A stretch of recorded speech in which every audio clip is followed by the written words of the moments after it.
As a senior clerk cum typist अभी तो जुड़ा हुआ है, तो सर ये काम क्या होता है सर आपका, इसके बारे में बताएं सर। क्या काम करना होता है एज अ सीनियर क्लर्क, आपको क्या जिम्मेदारी होती है। क्वेश्चन सर आपसे ये रहेगा कि आपकी कुछ स्पेशल अलाउंस है क्या, अगर एज अ सीनियर क्लर्क में क्या ग्रेड पे बनता है और सैलरी कितनी बन जाती है, और स्पेशल अलाउंस में क्या क्या मिलता है, सैलरी कितनी बन जाती है सर। आप ये बताइए मुझे कि आपको सर छुट्टियाँ क्या क्या मिलती हैं, कौन कौन छुट्टियाँ रहती हैं, और कौन कौन छुट्टियाँ आप अवेल करते हैं। 50+। यस। एक बात बताइए मुझे अभी कि तैयारी कैसे किया जाए, क्योंकि अभी एनटीपीसी की पोस्ट चल रही है, तो CBT 1 का रिजल्ट आने वाला है, CBT 2 एग्जाम भी लेवल 6 का बहुत जल्द होने वाला है, ठीक है। तो आपने तैयारी कहाँ से करी थी, और जो अभी बच्चे तैयारी कर रहे हैं उनको कहाँ से तैयारी करनी चाहिए, और किन चीज़ों पर फोकस करना चाहिए ताकि ये एग्जाम उनका इजीली क्रैक हो सके।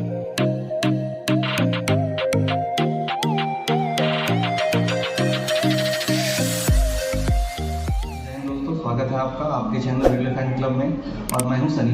जैसा कि आपने थंबनेल में देखा होगा कि आज मैं आपको मिलवाने वाला हूं सीनियर क्लर्क कम टाइपिस्ट से, और जैसा कि आपका रिक्वेस्ट भी आ रहा था कि सर सीनियर क्लर्क का आप इंटरव्यू लीजिए, तो आज आपने थंबनेल देखा होगा और आपके सामने बैठे हुए हैं। चलिए उनसे मिलते हैं और जानते हैं कि उनका क्या होता है काम, कैसे की है उन्होंने तैयारी, और क्या दिक्कतें आती हैं, क्या सैलरी है, क्या प्रमोशन का स्कोप है, सब कुछ जानेंगे। मिलते हैं सर से।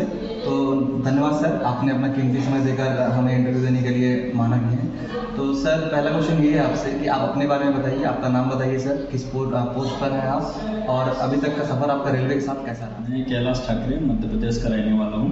जी सर। मेरी रेलवे में ज्वाइनिंग जनवरी 2017 में हुई थी, ग्रुप डी में। जी। मैं 2 साल ग्रुप डी में काम किया। वहाँ से मुझे डिपार्टमेंटल वैकेंसी आई थी GDC के थ्रू। Okay sir. तो मैंने GDC की तैयारी किया था। GDC की मैं तैयारी करके जूनियर क्लर्क बना। जूनियर क्लर्क के 2 साल बाद में मुझे सीनियर क्लर्क के लिए चांस मिला, वो भी डिपार्टमेंटल वैकेंसी आई थी। ओके। तो मैं अभी सीनियर क्लर्क पे कार्यरत हूँ लगभग 8 महीने से। तो रेलवे एक अच्छी अपॉर्चुनिटी है। रेलवे में आने के बाद में चाहे आप भले जीरो से आपकी शुरुआत हो, लेकिन आपको आगे जाने के लिए बहुत चांसेस मिलते हैं। तो उसके लिए आपको प्रिपेयर रहना होता है, आपको हार्ड वर्क करना पड़ता होता है, ड्यूटी के साथ साथ आपको पढ़ाई भी करना होता है जी। तो ये सारी चीज़ें करके आप आगे प्रोग्रेस कर सकते हैं अपने जॉब को। जी सर। तो सर आपका जैसे कि आप अभी फिलहाल कितने दिन से सर सीनियर क्लर्क के पोस्ट पर हैं। मैं अप्रैल 2021 से अप्रैल 2021, मतलब 1 साल होने को आया है। ठीक है। तो सर आपके as a senior clerk cum typist अभी तो जुड़ा हुआ है, तो सर ये काम क्या होता है सर आपका, इसके बारे में बताएं सर। क्या काम करना होता है एज अ सीनियर क्लर्क, आपको क्या जिम्मेदारी होती है। देखिए सर, सीनियर क्लर्क एक ऐसी पोस्ट है कि वो नॉन टेक्निकल कैटेगरी में आती है, और आपको जिस भी डिपार्टमेंट में दिया जाता है या रेलवे के जिस भी विभाग में आपको पदस्थ किया जाता है, आपको उसमें उस हिसाब से आपको काम करना है। जैसे मैं टेक्निकल डिपार्टमेंट में हूँ, जैसे मान लो मैं SNT में, मैं मुंबई में SNT में भी था, वहाँ पे टेक्निकल डिपार्ट था। मेरी पहली पोस्टिंग सीनियर क्लर्क की वहीं पर हुई थी। अच्छा। तो वहाँ पर जो है कि ये सिग्नल से रिलेटेड जितनी भी सारे लेटर्स वगैरह जो बनाना होता है वो मुझे बनाना पड़ता था। तो हमें टेक्निकल जो ऑफिसर्स और टेक्निकल जो स्टाफ होता है वो हमें सपोर्ट करता है, वो अपनी टेक्निकल लैंग्वेज हमें बताते हैं, और उनके अकॉर्डिंग हमको लेटर वगैरह बनाना होता है जो अप्रूवल के रहते हैं। जो साइट पे कार्य वगैरह करते हैं तो उसको अप्रूवल देना पड़ता है हेडक्वार्टर से, तो ये सारे लेटर हम बना देते हैं जी। और नॉन टेक्निकल में यदि आप पोस्टेड हो सीनियर क्लर्क करके में किसी विभाग में, जैसे पर्सनल विभाग में हो, तो आपको वो पर्सनल के सारे लेटर्स वगैरह मतलब मेन आपका लेटर वर्क करना है। Yes, letter work letter work. जी सर। तो आप नेक्स्ट क्वेश्चन सर आपसे ये रहेगा कि आपकी कुछ स्पेशल अलाउंस है क्या, अगर एज ए सीनियर क्लर्क में क्या ग्रेड पे बनता है, और सैलरी कितनी बन जाती है, और स्पेशल अलाउंस में क्या क्या मिलता है सर। देखिए, सीनियर क्लर्क में ग्रेड पे 2800 होता है। 2800 जी। और इसमें स्पेशल अलाउंस ऐसा कुछ रहता नहीं है, लेकिन यदि आप कुछ स्पेशल काम के लिए यदि कहीं आप बाहर जाते हो तो उसका टीए वगैरह आपको मिलता है उसमें। Travelling allowance. हाँ।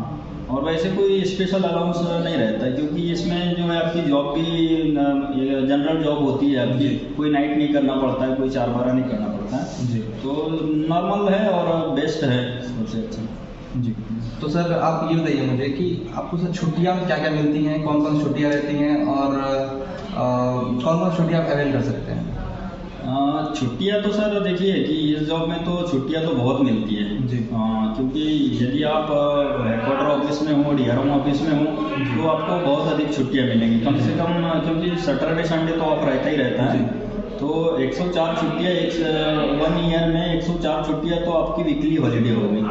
उसके बाद में आपको 30 एपीएल मिलता है और 8 सीएल मिलता है, 2 रेस्ट्रिक्टेड हॉलीडे मिलते हैं, प्लस मेडिकल भी रहता है। यदि आपको कुछ बीमार हो गए, चिकित्सा कोई प्रॉब्लम है तो उसकी भी आपको छुट्टियाँ मिलती हैं। और एक्स्ट्रा भी हमें कुछ पर्सनल काम के लिए छुट्टी जाना या स्पेशल लीव वगैरह ये भी हमें मिलती है। और सर सैलरी कितनी बन जाती है सर? सैलरी देखिए 2800। आप पहले मुझे 28 के हिसाब से बेसिक बताइएगा और फिर एक ऑन एवरेज सैलरी बताइएगा कि इतना जो अगर नए बच्चे जो अभी एनटीपीसी का फॉर्म भर के आएंगे वो सीनियर क्लर्क के पोस्ट पे डायरेक्ट आएंगे, तो उनकी सैलरी स्टार्टिंग में कितनी होगी?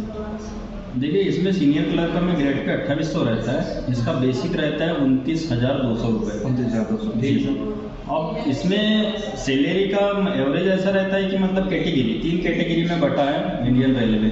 जहाँ ए क्लास सिटी रहेगी वहाँ पर आपका एचआर ज़्यादा रहेगा तो आपकी सैलरी ज़्यादा रहेगी जी। फिर बी कैटेगरी में जो मेन 8 सिटी है अपने ऑल इंडिया में, जो ए कैटेगरी में आती है, तो जैसे मुंबई, दिल्ली, चेन्नई, कोलकाता, अहमदाबाद, बेंगलोर वगैरह। और उसके बाद में जो बी क्लास में आती है जो मेट्रो सिटी के करीब में रहती है वो सिटी आती है, और थर्ड रहता है सी क्लास में। तो उसमें एचआरए का पॉइंट रहता है कि जैसे अभी एचआरए जो 9%, 18% और 27%, तो उसके अकॉर्डिंग आपकी एवरेज पेमेंट जाएंगे। तो फिर भी आप यदि ए क्लास में हो, यदि ए क्लास सिटी में आपकी जॉब है, जैसे कि आप मुंबई में थे पहले जी। मुंबई में जैसे जॉब थी तो वहाँ पे जब आप ज्वाइन करोगे सीनियर क्लब में तो 50+ आपकी सैलरी रहेगी। Starting salary 50+? यस, 50,000 प्लस जी। और सर मैं आज वर्तमान की बात कर रहा हूँ जी, आज वर्तमान की हम जो अभी बच्चे एनटीपीसी में आएंगे। यस 50+ उनकी सैलरी। अच्छा सर एक बात बताइए मुझे अभी की तैयारी कैसे किया जाएगा? अभी एनटीपीसी की पोस्ट चल रही है, तो CBT 1 का रिजल्ट आने वाला है, CBT 2 एग्जाम भी लेवल 6 का बहुत जल्द होने वाला है, ठीक है? तो आपने तैयारी कहाँ से करी थी और जो अभी बच्चे तैयारी कर रहे हैं उनको कहाँ से तैयारी करनी चाहिए और किन चीज़ों पर फोकस करना चाहिए ताकि ये एग्जाम उनका इजीली क्रैक हो सके? देखिए मेरी तो तैयारी सेल्फ स्टडी रही है और मैंने उस विश्वास को सबसे ज़्यादा उसी पे किया है जी।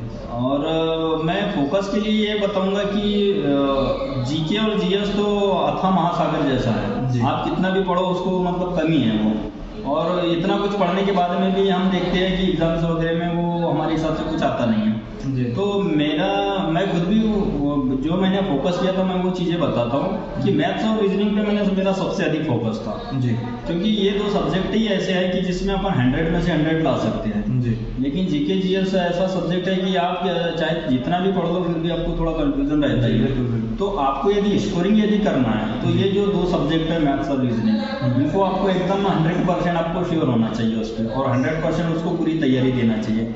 और पढ़ना ये भी है आपको, जीके और जीएस भी पढ़ना है, लेकिन आपको 100% मार्क्स यदि चाहिए तो आपको मैथ्स और रीजनिंग ही दे पाएंगा। और इसमें भी आपको कोई ज़्यादा टफ लेवल की तैयारी नहीं करना है, ईजी वाली तैयारी करना है, नॉर्मल जो बेसिक चीज़ें रहती है उनकी आपको तैयारी करना है। ज़्यादा आप डीपली जाओगे तो वो कोई फ़ायदेमंद नहीं रहेगा। Okay sir. और जैसे कि मॉक लगाने के लिए मॉक तो लगाना ही पड़ेगा, और सेट्स जो देते हैं हम लोग, इसके बारे में क्या कहेंगे? ये मॉक टेस्ट और ये जो ऑनलाइन प्रिपरेशन होती है ये अच्छी बात है, उससे हमको पता चलता है कि हम कितने गहरे पानी में, हमारी तैयारी किस टाइप की हो रही है। तो ये तो बहुत अच्छी बात है, आजकल टेक्नोलॉजी के हिसाब से इतनी सारी फैसिलिटीज़ अवेलेबल है हमारे ऑनलाइन पर, डिजिटल मीडिया में, तो उसका फ़ायदा लेना चाहिए। और सर लास्टली आप सब मुझे बताइए कि आप अभी सीनियर क्लर्क के पोस्ट पर हैं, जो बच्चे आएंगे सीनियर, उनके पास प्रमोशन का स्कोप क्या रहेगा सर? उसके बाद वो क्या बन सकते हैं आगे? देखिए प्रमोशन के बहुत अच्छे चांसेस रहते हैं इसमें भी। आप डायरेक्ट सीनियर क्लर्क में आओगे तो आपको बहुत जल्दी चांस मिलेगा कि आप वहाँ से सीनियर क्लर्क से डायरेक्ट ओएस बन जाओगे। तो आपका 2800 जो ग्रेड पे है वो डायरेक्ट वहाँ से 4200 हो जाएगा जी। OS office superintendent? Yes, office superintendent जी। और ऑफिस सुपरिटेंडेंट से आप वहाँ पे 3-4 साल अच्छी खासी वर्किंग करके आप ऑफिसर के लिए एलिजिबल हो सकते हो। ओके। हाँ, तो आप क्लास बी के लिए भी आप उसमें सेलेक्टेड हो सकते हैं, लेकिन वो कंडीशन ये रहती है कि 5 साल कम से कम अपनी सर्विस है वो ऑफिस सुपरिटेंडेंट में कम से कम 5 साल आपकी सर्विस होना चाहिए। Okay sir. तो आप ऑफिसर के लिए जा सकते हो, आप एपीओ बन सकते हो। एपीओ के बाद में यदि परफॉर्मेंस और आपका काम अच्छा है तो आप सीनियर डीपीओ तक भी जा सकते हो, सेक्शन ग्रेड ऑफिसर तक आप जा सकते हो इसमें। ओके सर, इतने चांसेस है इसमें। बहुत बहुत धन्यवाद लेकिन सर। डिपेंड करता है वो आपकी मेहनत पर कि आप मेहनत किस लगन से करते हो, क्योंकि आपकी मेहनत ही आपको आपका फ्यूचर दिखाएगी। चलिए सर, बहुत बहुत धन्यवाद सर आपका कि आपने बच्चों को इतना कुछ बताया। आगे बच्चे आपसे मोटिवेट होंगे और ज़रूर इस एग्ज़ाम को क्लियर करेंगे। बहुत बहुत धन्यवाद सर।